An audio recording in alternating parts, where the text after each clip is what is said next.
Hey, what's going on, everybody? So I'm super excited to introduce you to one of my favorite people in the office, Amy Smith, who is an enterprise relationship manager within LinkedIn Learning. Yes, Did I get that that is right? me. You got it right. Yeah. I know that you were in staffing, and I know that's a really tough industry. So would love to first start off by just kind of going through your background, like how you came about LinkedIn, how that all started. Yeah, I mean, about, now 10, 11 years ago, I started in staffing and recruiting as a recruiter, full cycle recruiter, for an agency based in New York. And Michael Page. Michael Page, I yes. feel like they're like huge, like they're like one of the Yeah, biggest. they are. They're certainly one of the largest ones out there. I was focused on a few different things there, finance and accounting, and then sales and marketing roles, but doing both sourcing and placing. And did that for about 4 years, That's a which long time. in the life cycle of an agency recruiter it's like dog years, so Yeah. basically 30. And then I was actually told about LinkedIn by a colleague that had left Michael Page to come here, and how much fun she was having. She loved the organization, she loved the culture. It was really before companies were even diving into like an employee-led culture. Mm. And so I wanted to follow that path. And the more she talked about it, the more encouraged and excited I was. But I was still very happy. I was a passive candidate within Mm. Michael Page. And then someone reached out to me, actually, Anna Wright, who's an amazing Oh woman yeah. and a phenomenal salesperson and leader here Yeah. at LinkedIn, reached out to me and let me know that there was a team that had just started to consult using LinkedIn for staffing agencies and staffing Mm. in general, and if I would be interested in joining the team here at LinkedIn. Oh, cool. I love Anna. She's so She's positive. very positive. She's Yeah. a true consultant, like really Mm. super strong. And at the That's time I awesome. wasn't, but she came after me again about a month later. And in that moment, it was just right timing. And I Uh, interviewed here in November 2012, wow. and then was hired December of 2012 into that Wow. staffing group, the first in New York. Oh wow. Yeah. So, and there was only like 5 people originally in that role across the country. Wow. And so they had finally regionalized it, finally made it a big enough presence. So we were one of 8 at Mm. that point. And, for the course of now 7.5 years, it's grown Yeah. considerably. But I started out in LinkedIn consulting for the people that I was, Uh, which was really interesting. Yeah, like share with me a little bit more about the staffing industry because I feel like that's something that a lot of people are curious about, but I don't think they really know like how I view it as like a very like cutthroat, very like, but people hustle. Like people definitely like, I think Yes. that's one of those industries that like people really work hard and you kind of cut your teeth. Yeah, it is. I mean, I think to be successful in staffing and to consult for staffing, you have to understand that this is a highly commission based entity. So people are motivated to continuously sell and sell and sell through whichever means necessary. And their compensation is tied to their homes, their mortgages, their families. If they're Yeah. not closing placements, it's just like the real estate industry. It's just like anything that's Mm. really commission based. Mm. They're not able to live, right? There's no compensation behind it. So consulting for them is tough because they are so connected to it, because it Mm. is such a cutthroat network. So any edge that you can give them is a huge Mm. advantage. So I guess one of the biggest successful or most successful ways that we were able to consult through LinkedIn was because a lot of the candidates that people are looking to place as an agency recruiter are on LinkedIn. Right. And when people have those tools, they're just 10 times more productive and more Mm. successful and able to pull that money into their pocket. Um, at LinkedIn, however, we don't just help them be transactional, we help them build a presence. Most staffing agencies don't really think they need to have a presence, but they Mm. do, Yeah. because I'm not just going to go work willy-nilly for any recruitment firm or Mm. be placed by any willy-nilly recruitment firm. I want to know somebody has success in the past. I want to know somebody Mm. has placements in the past. Like they have relationships with the businesses. It's not just using me as a Mm. pawn to try and get that job on. Yeah. Right. So we help them consult on how to be really strategic with LinkedIn, but also really great recruiters and really great business developers. Mm. And Yeah. they are tough. Yeah, But yeah. they're Those are tough some of my because they hardest want clients. they Yeah. want more, Mm, and they have really high expectations, but not yeah.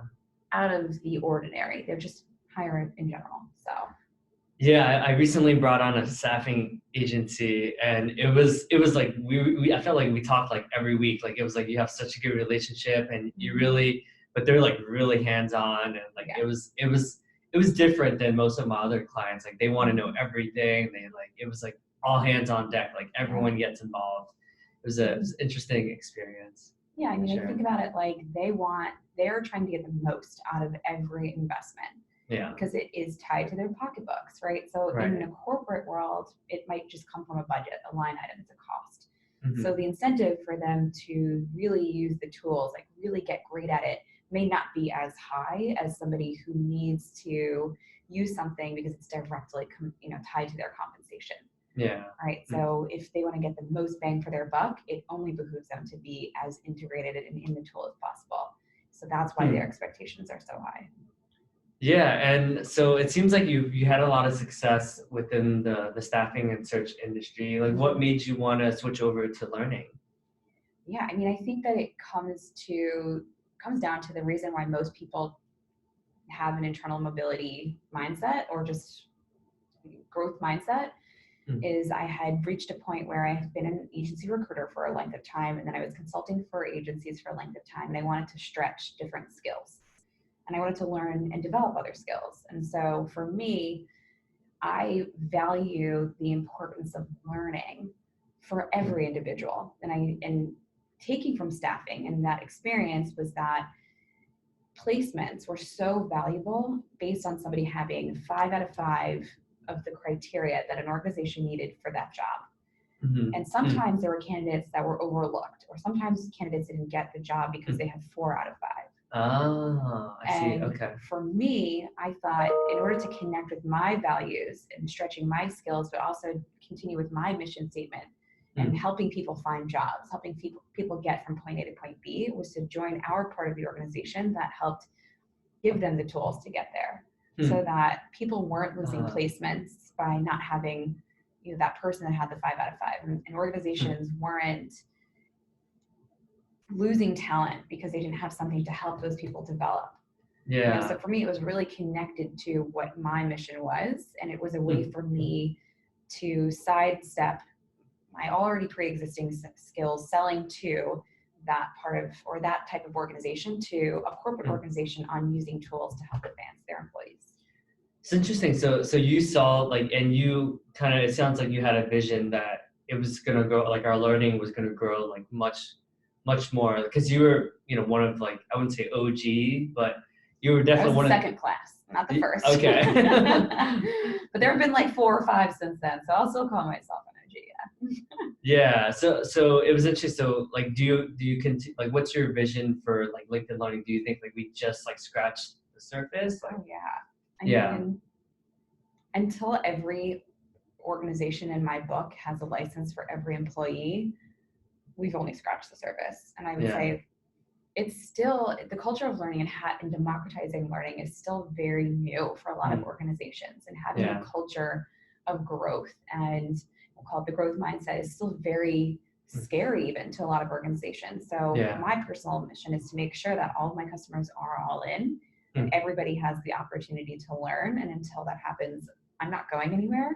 But I mm, do see from looking forward that connecting the talent acquisition and the learning solutions business mm, and learning business within an organization, connecting the two so that people are being really smart with their money. mm, They're not, spending a ton on acquisition but losing people because they don't have a great onboarding program in place, mm, or they're trying too hard to fill the 5 out of 5 and not hiring mm. on potential, and then Uh, giving people the resources to get that fifth qualification. Like until hmm. that happens, I think we're in a really great place. It's still growing exponentially.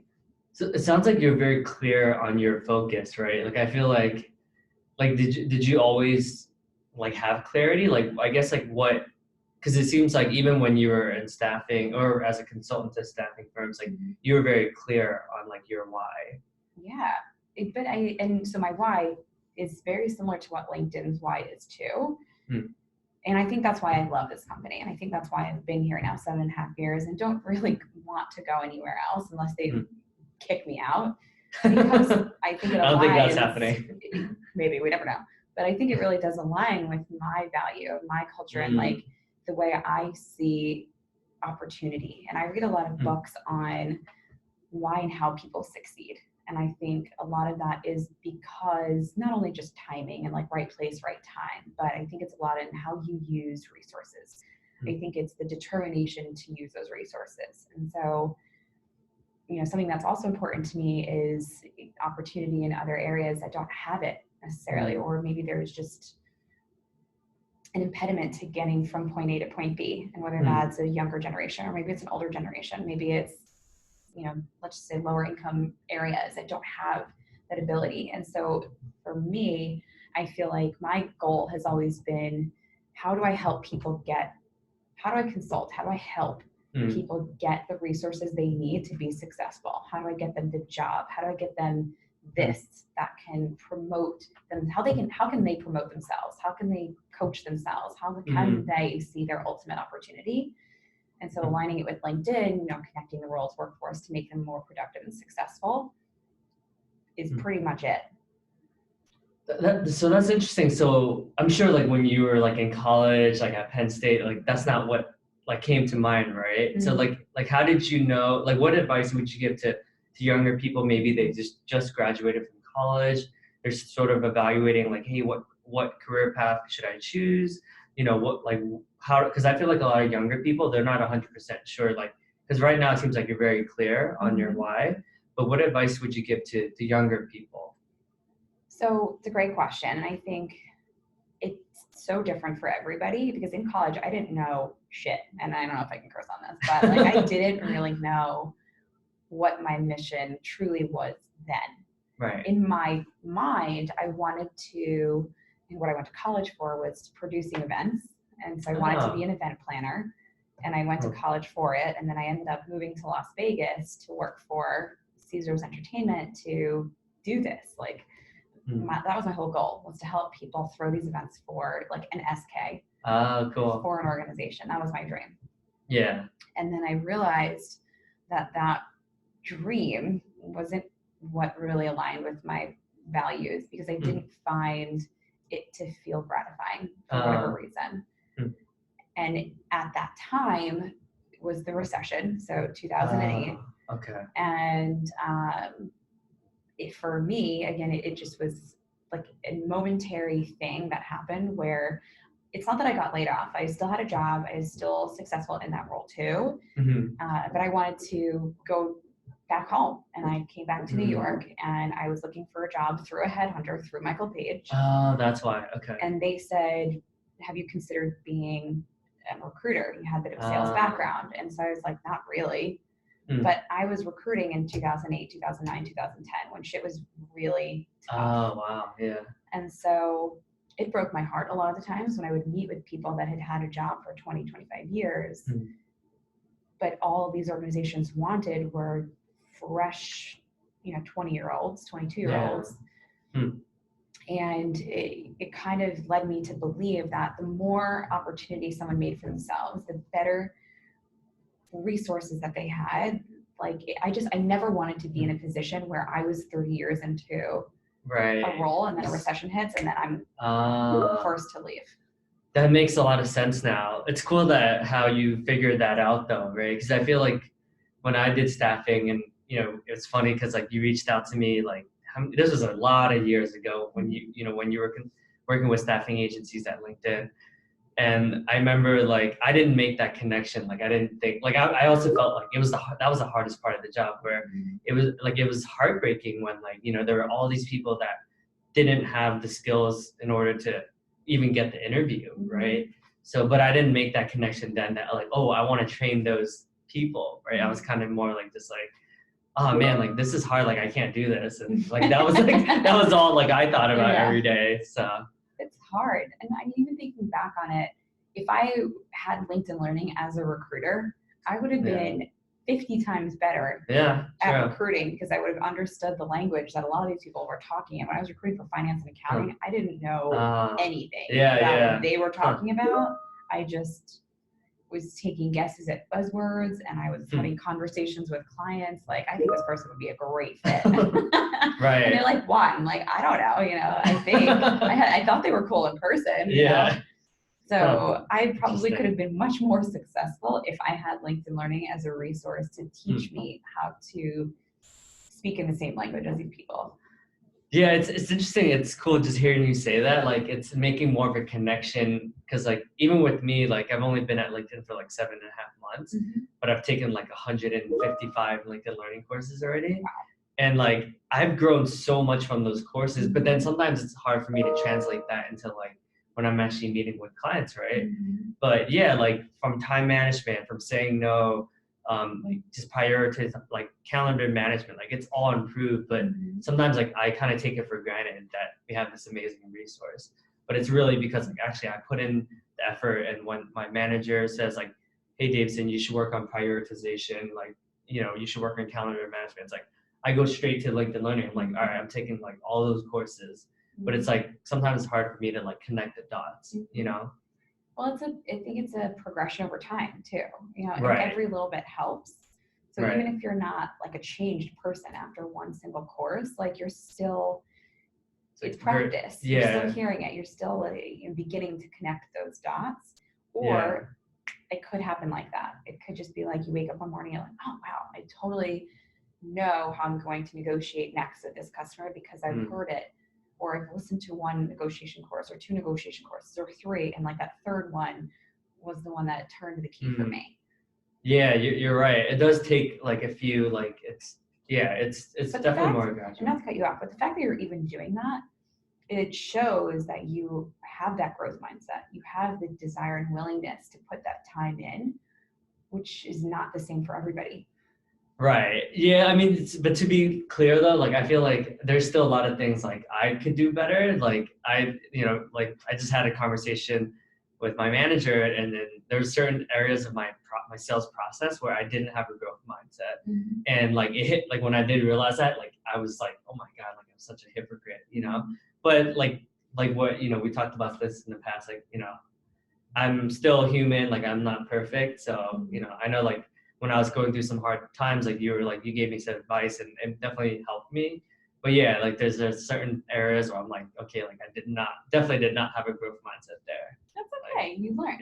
But now you're willing to learn, right? You're Right. willing to improve, and eventually you will get there. And so it's having the desire, and even to have the conversation, what can I improve upon, is golden.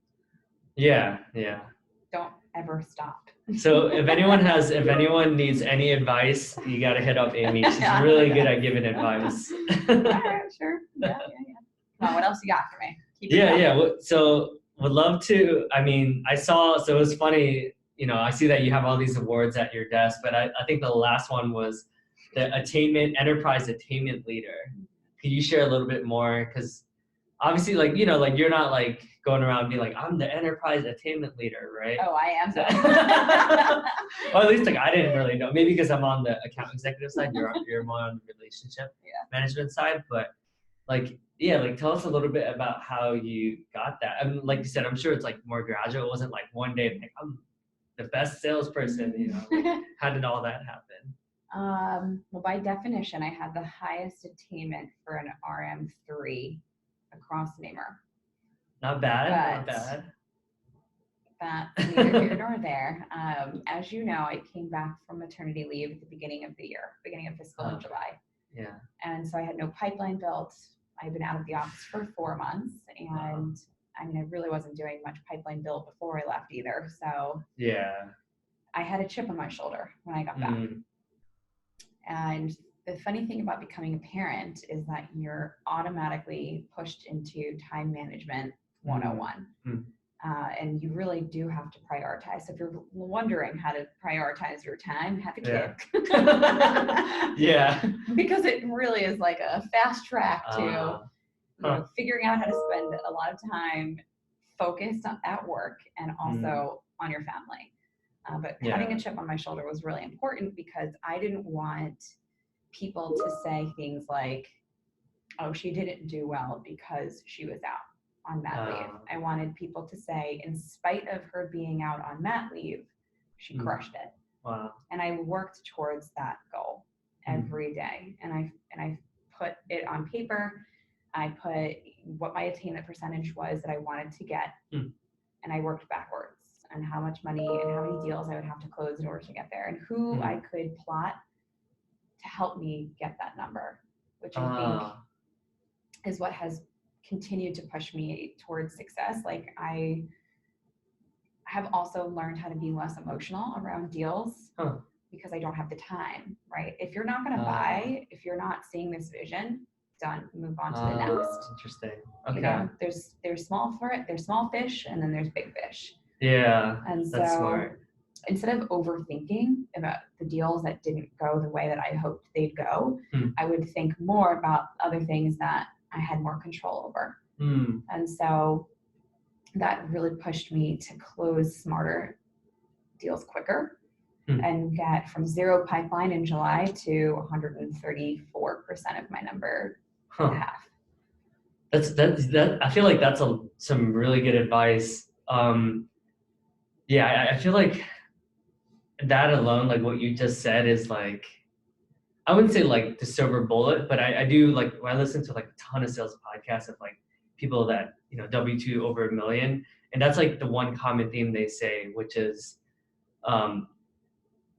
like the deal, like work on, like, easier said than done, right? But like really work on like good deals, and then like everything else is like, don't waste your time, like move on quickly. Yeah. And that's like the common theme I'm hearing amongst like everyone.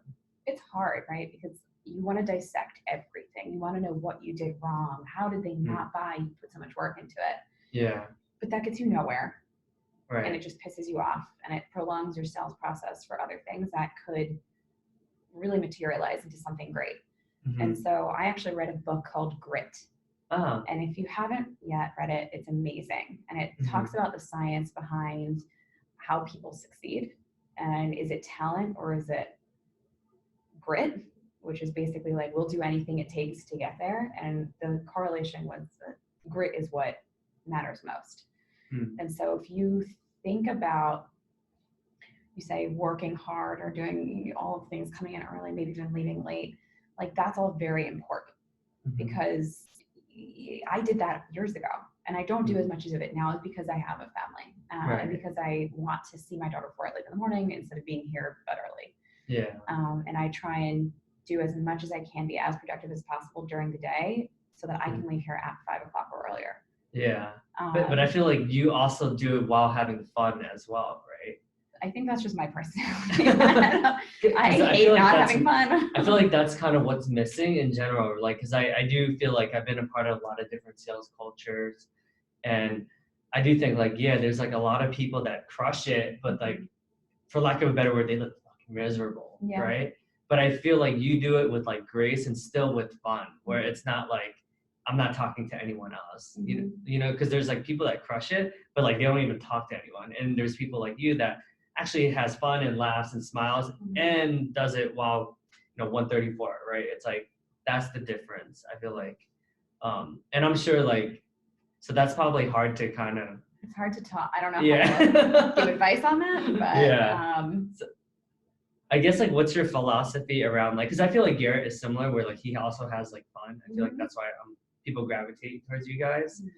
But like, what do you recommend to people that like maybe they are killing it and like having fun is something that they want to do, but they just don't know how to? So I'm not sure. I don't know what the right answer here is. I think just by virtue of my personality, I don't know how to not try and lighten a lot of the situations. Yeah, it's hard for me.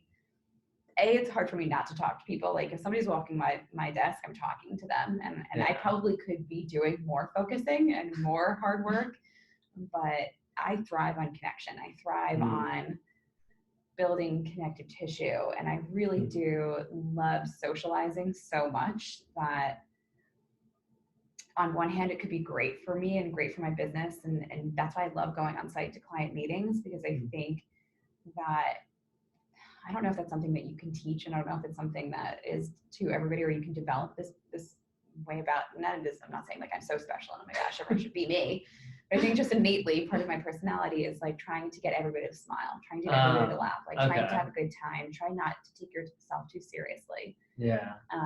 And levity, I think, is a big part of, if I'm to say one thing that I can offer, it's the ability to like get people to feel comfortable and to bring a situation that may feel up here to down here. Okay.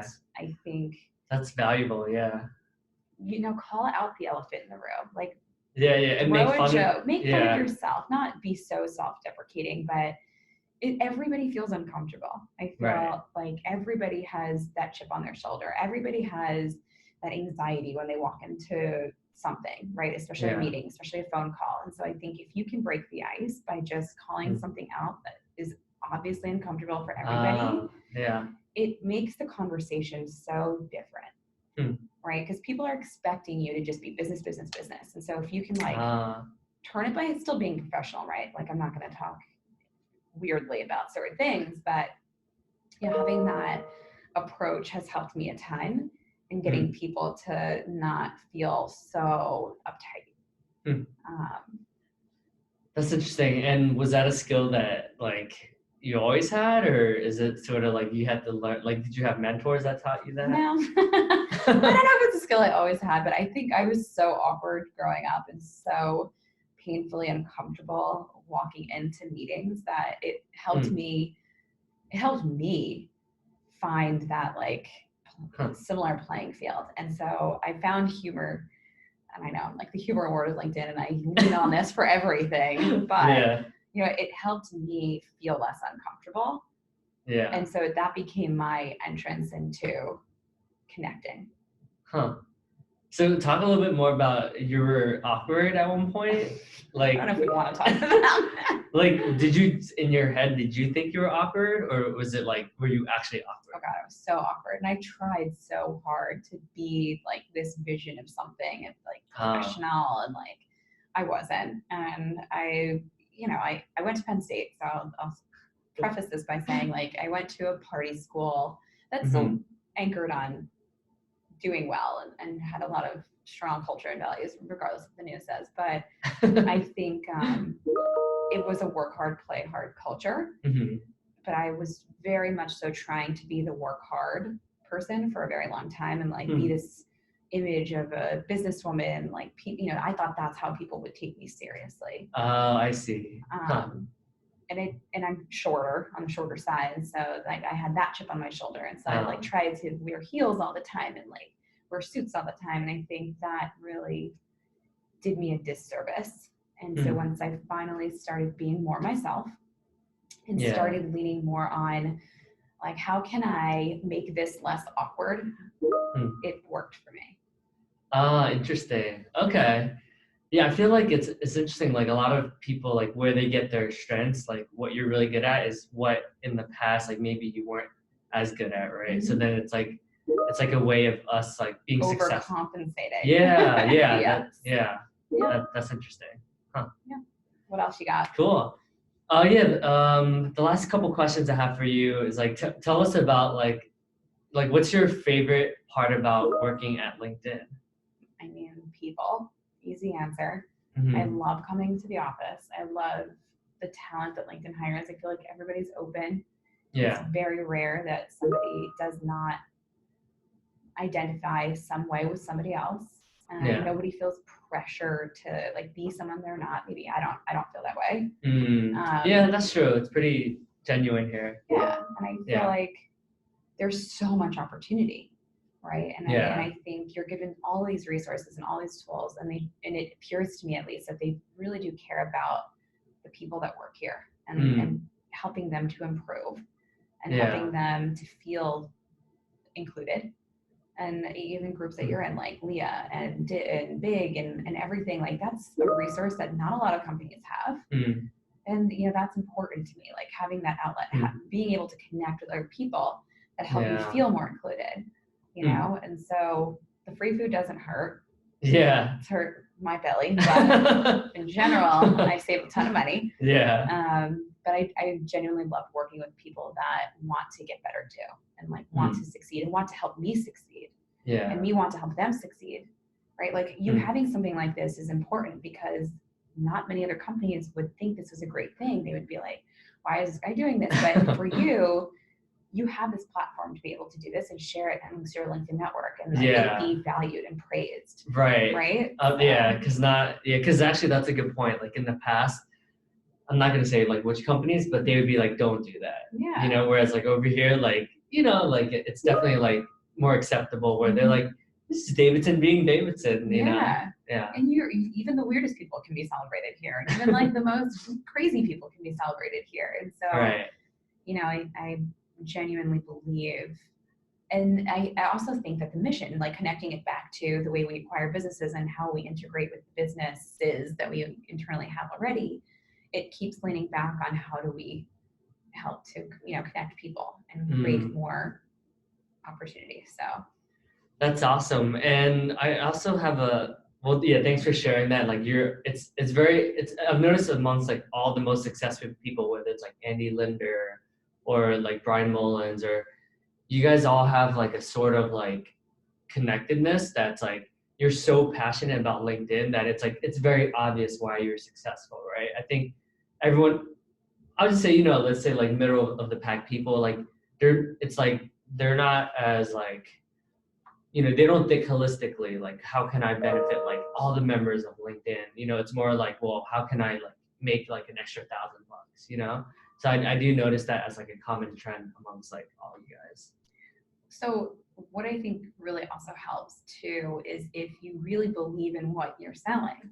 It's hard for people to sell LinkedIn Learning if you've never taken a course or if you don't sit in tool at least 15 minutes a week, right? Or like have your own personal success story after you've learned something on LinkedIn Learning. And I'm really connected to it in so many ways. And so I think if you're recommending something to more junior salespeople, it's find a way to love what you're selling. Find a way to connect with what you're selling or whom you're selling to, because that shows through. Like that is what people pull. It's the genuine authenticity of why you're selling it.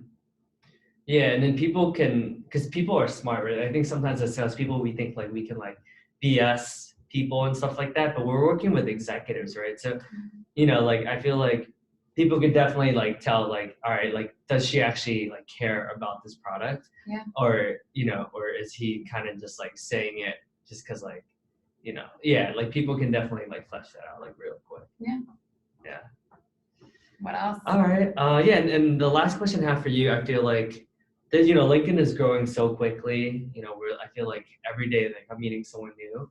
What advice would you give to the newer folks who, because one of the things I hear about LinkedIn, you know, we have all these amazing, the list of pros is like so high, but one of the cons is that we're so big now that it's hard to stand out from everyone else.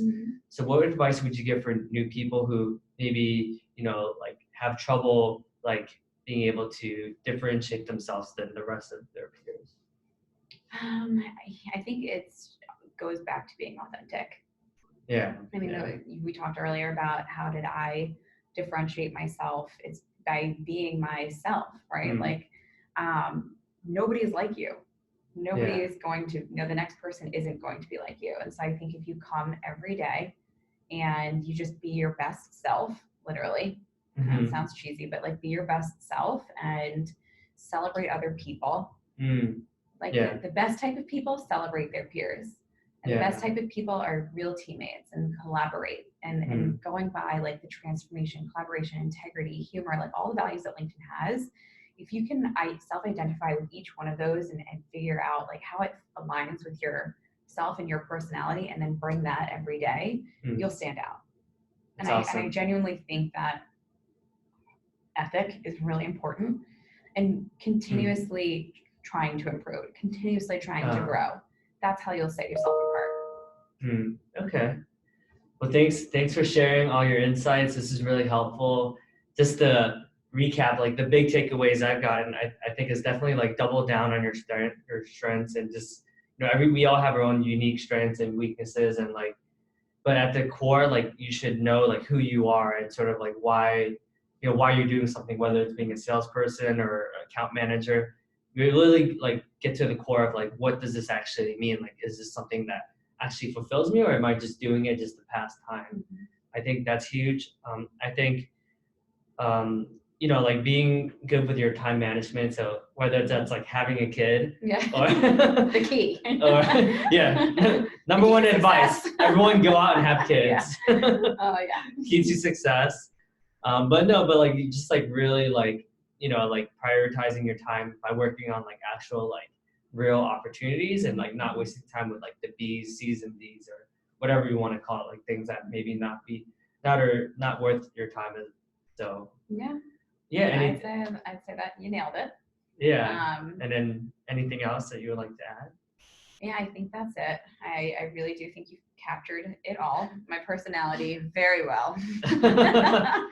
Cool. Yeah, so just keep doing this. Like, I'm sure it's hard to feel, and especially if you're going through a negative. So, like, if at Yeah. any point you're feeling on the lower side of success, which I've been there too. Like, I haven't always been number one.